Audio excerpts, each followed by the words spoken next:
real world manipulation. However, Occupy Throne can also do the same as well. Okay, I want to start setting up the storyline for this game where I see the Claude here, where I would say it's a very mixed bag because people with very high mechanical skills are able to use the Claude in a way that you're dodging a lot of the skill shots. But the thing is, with the Claude, you have a very low amount of HP, even amongst all of the marksmen here. So having this Claude, you're really having quite a risk in your own pick and ban. This is a very strong hero. Don't get me wrong, but it's very, very risky. And now they pick up a Kaja. I'm even looking at this. Is the Kaja really that well for them? Because Kaja picks someone off. Do they have enough burst damage? Yeah, I think what Kaja could do, right? This ultimate meant to abduct. You want to make sure that you take away the second skill of the 1-1, abduct her all the way into the lovely hands of the stun. But then again, I think that's something that you cannot purify away, right? Yeah, no, the problem for me is the fact that the Kaja is good when you're ahead. When you're behind, you're gonna have to find mistakes that your opponent makes on the map. And against a team that's so well-oiled as Rrq Akira, that's rarely going to happen. And you mentioned the Claude, Lafell. You talked about how in the hands of Gado, it might take a while to build up. That makes the Kaja a non-starter. It's going to be an odd interaction. And now, the answer, foot's on the other shoe, or the shoe's on the other foot. Oh, my words. The Kaja gets answered by the Kufra. Yeah, and right now, it looks like we're finishing off the draft with the Nakai for Occupied Thrones. Now, I'm analyzing the draft right now, and it's going to be a very difficult game for the Kaja because, like you said, for a Kaja, you're kind of setting up the map for yourself because you want to have bush control. If you cannot control the bush, you can't actually get whoever you want to get. And if you don't have the bush control, you don't get to choose. And the thing is, it's hard to choose already. Rrq Akira, even with his Lunox, with his Beatrix, with his Claude, now in game 1, we're going to see exactly how that comes to fruition, all right? For reals this time. Let's do it. Rrq Akira versus Occupy Thrones. Mind the jungle rotations. It looks like it's a pure mirror. It's orange to orange. Another thing that we also seen from other Kajas is that they need to establish that river control, right? To make sure that you know where the enemy jungle is, you protect your jungler from, any sort of invades. At the same time though, I feel like both these two teams, take a look, both these two roamers, focusing on the mid lane for now. Right now, Fury is doing quite a lot of damage onto Saigon, and Luis is checking out where everyone is moving because as a Kufra as well as a Kaja, any cash heroes, doesn't really matter who, bush control is super important. Right now, Fury 77 is actually doing a lot more than Saigon is able to going up against Maro and Fury. The best part about, the Valentina is that, yes, you can clump together, and that's where her passive comes into play, right? The more that you land these spells on top of the heroes, you gain more EXP. Just take a look. Just the difference in the EXP level. Saigon still struggling at level 2. Fury 77 has already hit level 3. And that helps with Occupy Throne's plans. Correct. I'm guessing, because again, that's less pressure on Gado. Takash though. Oh, Fury 77 found Takashi, but the Char residue just makes him super tanky. He will be able to sustain out of this fight. They're professional players. If that was me, I would have gone for it. But probably all the skills were in cooldown, and they understand they cannot lose early. So right now, good setup, but Gado not going to get caught by Lewis. Oh no, Leo spots that there's a little bit of pressure on his gold laner, catches the Brazilian Heartbreaker. Oh, Lewis gets hit to the wall. The flicker will be allowing Lewis to save his life. Occupied Thrones has ganked twice. None of them sticks. All right, so again, full control from Rrq Akira, right? They are not shaken. They're not stirred for sure. And look at King. He is first on the scene, quickly pulling that turtle. Yeah, 37-7 is something that we need to take a look at, right? You need to hit level 4 quickly, gain that real world manipulation. And so far, he's just coming onto the scene. 4v4, pending. Could it be? Turtle less than half health. Maro is already level 4. He's trying to abduct. It's going to be the fragile that takes, but the real one manipulation. Leo takes the first turtle away, and they've already picked up their prize. The Rrq Akira will punish them back. First blood for a major objective. Lafell, was that worth it? I honestly feel like it's worth it for Rrq Akira because that is what Occupy Thrones want. They want the first 2 turtles, and they understand. And like I said, based on the stats, numbers don't lie. They want to fight first, objective second. Oh, the the slow coming out from Sagan is actually helping him quite a lot. Marrow and also Fury 77 will not be able to catch anything for now. So now here's what I'm thinking, right? Half of your team wants to go aggressive, the other half wants to go get objectives. What's Occupy Thrones doing, right? Oh no, he's gonna get sandwiched! Oh, Marrow is gonna get absolutely sandwiched by the Akira Brazilian team. No way for Marrow to get out there. So now, Occupy Thrones, they gotta look at the map. They gotta understand their win condition. And it's slightly difficult because, like you said, they're a mishmash of everything. Where it's kind of like a jack of all trades, master of none kind of situation with the draft. So Hulk over here, going up against Takashi as of right now, yeah, sure, a lot of trades going on, but nothing really happening. Looking at what Occupy Thrones really should do is they gotta find a way to get inside the jungle of Rrq Akira. But based on the draft, easier said than done. Yep, and there's a cheeky emblem build on Leo. He has a little bit of damage and then didn't go full in on the cooldowns. So that might be something that comes into place. Oh, it's going to be Sagan actually getting terrified at the same time. Marrow jump all the way to the back line as well. The blazing away from Gado shreds the back line of our Rrq. And King just walks away. Rrq Akira, they lose one and they're happy to at least survive. So again, this is the first time I've seen Gado so aggressive so early. I mean, as an analyst, it's good to feel good, to get it right. Leo here fighting King, but not enough damage as of yet. Like I said, Occupy Thrones, what they want to do is want to get inside the jungle of Rrq Akira because, again, bush control. I'm going to stress that until the end of the game. Yeah, this is the second turtle for now. It's got the members from the Rrq, so already set up base. Leo, on the other hand, doesn't have the ultimate, so they have to be careful. Louis jump all the way in. It's going to be Takashi in the Black Dragon form, looking for some big off. Leo will be nowhere to be seen. Rrq Akira has full control of the turtle penalty. Astro Thunder almost single-handedly winning that turtle for Rrq Akira. And now you see what that translates into. King's Louis, so confident in the back line. Louis charging in about Marrow might be the victim right here. It's going to be Louis that gets suppressed, but no follow-up coming up from Occupy Thrones.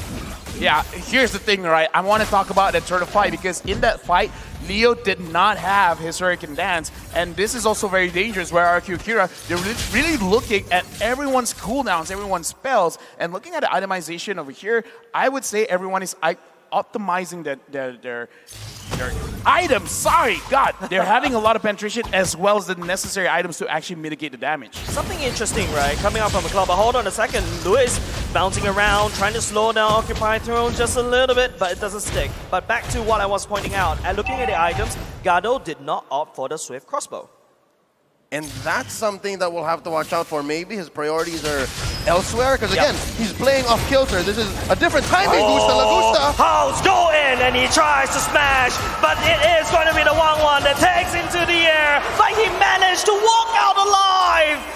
I'm sorry, I'm an analyst, I cannot explain that. I can. Okay, sure, what's going on? Lapu broken? Yeah, no. It's the bravest fighter, and then it converts his second skill to damage reduction. He got extra shields, and that's what helped him survive against Gusta la Gusta. But the turret, not so much. It still sends him home. It is going to be a turret trade right here for the top and the bottom, but it is going to be Rrq Akira focusing on the bottom side, where the next turtle will spawn. Yeah, right now, again, Rrq Akira, they're kind of like almost checkmate here. They got the map under control. The way that their damage is coming up, they're going to have it soon, and it looks like an engagement coming in, and it looks like King is not going to commit. Nope. Maradon is the one to use the ultimate as well.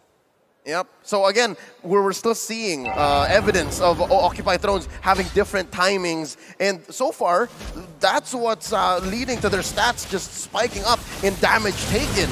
And Maro trying to make a play here for the turtle. It's 3! Oh, it's going to be Maro that will be slain for now. It's going to be Sagan actually going in with the real world manipulation at the same time. It's going to be Fury 77 unable to find his real world manipulation. Takashi coming in, finding Gado. Oh, a triple kill! Over to go to Sagan. Gusta la Gusta cleaning it up. Rrq Akira, they're setting it up very nicely. They're making sure Occupy Thrones don't actually move together. You guys can split up because in this kind of matchup, they could kind of take 1v1s all over the place because the way that they're setting up, okay, we're going to set 3 people closer towards the purple buff area. And again, Maro in this case, it's not that he doesn't want to catch anyone, but he doesn't have good choices in front of him. And looking at the map, that clapback, that sudden turnaround. Again, the shields from the turtle could not have come at a better time. Rrq Akira just making the most of it, pushing all lanes in, mid, bottom to top, and they suddenly have a 4K gold lead. The fates are definitely smiling for the Brazilian team, right? Everything is all pushed in. They picked up, well, 2 turtles right off the bat. Occupy Thrones only picking up 1. The mismatch of that tempo coming up from Occupy Thrones is a little bit confusing, and I think the caster, as we clearly point that out. Yeah. Honestly, for me, right now, for Occupy Thrones, the weight is on the shoulder of Hulk.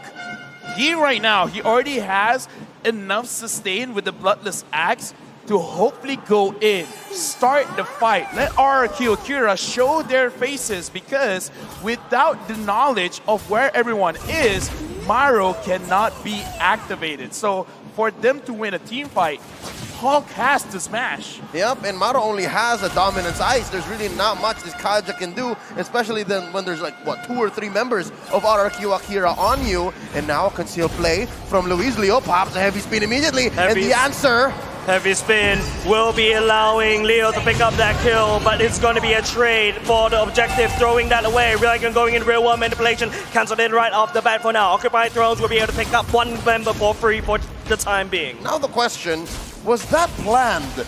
The whole heavy spin plus Black Dragon form into a turret, was that worth it? Looking at the reaction coming in from Occupied Thrones as well as Rrq Akira, I don't think that was really planned. It was just reactionary. It's like, I think he overcommitted, so I'm going to try my best to catch him. And that's why we see the pin wasn't really that clean, but it still got the job done. I think the biggest problem from the side of Occupy Thrones is they don't have bush control. Just take a look how Lewis is just running from one brush to the other. Occupy Thrones, if they want to open that map, they need to walk in. And that's why vision is so important. Again, Luis, as a traditional tank, a roamer, can just check in, clear, clean, right, Maro? Given Kaja's current rework, he is partly tankier, has better sustain, but you can't beat a classic old bouncing ball in the bush, right? So I guess that's what's buying Rrq Akira all this space, all this vision, all of this clean engage, and now Luis stretching up. Oh, misses his target. I think Maro can't really find any angles for this. But in the meantime, Lewis could simply charge up and just jump in there. But hold on a second, that's the target they're looking out for. Takashi, he gets pinned down the wall. Second trying to pull down the damage on the side. But look at the back line. It's going to be Lewis trying to make a play. Gano, he got caught. And now Gusta is all the way to the back line. Very flickers all across the wall. Takashi, no, he's still alive. It doesn't matter because Saigon will be the one that brings down Leo on the top side. Isolation, confidence, and pure brutality. Astro Thunder kept away Akai, kept away Leo, and bought that whole team fight for his squad. This is why synergy is so important, because let's make it simple. If you want to catch, you got to make sure you got enough damage, and they don't have enough damage. Oh no, 1-1 goes in the air. Gustav feeling Gustav after this. And so far, they're doing so much. They're winning so much on the map. If they stayed maybe a second longer, that inhibitor up top would have been nada. And I guess they're just happy to start taking buffs, taking away major objectives. Rrq Akira turning the map blue. Oh yeah, right now they're really controlling it well. 6,000 gold lead. And again, with the Kufra, you could engage. And the thing is, they will never know what's going on. And even though Kaja is technically a counter towards the Kufra, where it's like, okay, you go in, I'm going to pull you in even deeper. But it's really hard to do that when Rrq Akira, with their lineup, they could re-engage very fast. Takashi, King, they could go in just as fast, and even if they can't, Saigon could set it up. Everyone's slowed, everyone can come in as fast as just about anyone else. And slowly, they're looking. Oh, that Magic Sentry reveals the concealed play, so Occupy Thrones knows exactly what's up. Shenanigans afoot, not on my watch, says Occupy Thrones. That's a level 1 Lord marching up top, and look at how synchronized these waves are. Maybe a little bit off on the bottom lane, but that top lane inhibitor is going to be no more. Rrq Akira going for the siege. Going for the siege right now. Takashi going in the black token form. He's looking for the backline. Maro is trying to run away. Hulk, anybody with free food over to this Takashi Dragon. And bottom lane gonna slowly go away as well. Gusta La Gusta, the wrecking ball, smashing on through. Heavy spin! Oh, heavy spin catches 2, but he has to duck out. The red wall manipulation going in. Lewis charges out, trying to look for the target as well. He's jumping to the call for now, but Gato outputting some free damage. Rrq Brazil, they know the discipline. They finish up the objective and they run away for free. Right now, I gotta be critical because this is the point where we see it's not good to have conflicting ideas. When you catch someone, you want to kill them fast. If you want to kill someone fast, you need a lot of burst, not damage per second. So now it's really unsynergistic for occupied drones where you can catch someone, but who's gonna finish it off? You gotta set up, but you don't have to pay off. Yep. Oh! Close. Oh, fast fingers on Gado. I totally agree, Lafel. By the way, the fact that minute one we walked in, we questioned the pacing. We questioned where is this going. It's like watching an action film, and it's always with the drama, right? Like you're wondering what's going on. Yeah, they started with climax. And speaking of climax, it has landed. Takashi all the way in the back line. Myra will be the first victim, followed by Hulk at the same time. The real one manipulation. Gado nowhere to run and nothing to do. They'll defend against Rrq. Rrq Akira draws first blood, putting the MPL Mena champions up against the wall. It's match point.